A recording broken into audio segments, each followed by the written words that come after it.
பறையடிக்க வல்வினை துடி துடிக்க புட்டு வைத்த துட்டக்காளி பொங்கி பொங்கி வாராடா. வெப்பன் குழையாட வீரசூலம் கையிலாட மொப்பாம் குடிச்சு அந்த முப்பிடாரி வாராடா. ஆவேசபயங்கரியாங்கார சூரகாளி மண்டையொட்ட செண்டையாக்கி வா காளி வாராடா. அள்ளி அள்ளி தானம் தந்த அன்னதான பிரபுவுக்கு கொள்ளி வச்ச கையவன கொண்டு போட வாராடா.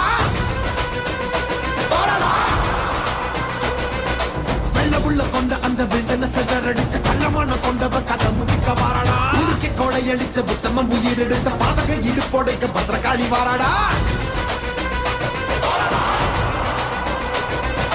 இரமணம் படிச்ச ஏழுகளின் அவன கோரமாக கொன்னவன கொதறிட வாராடா. அந்த குணம் படிச்ச சத்தியவன் வாழ்வழிச்ச ஈன பிறவி மேல இடி பாய்ச்ச வாராடா.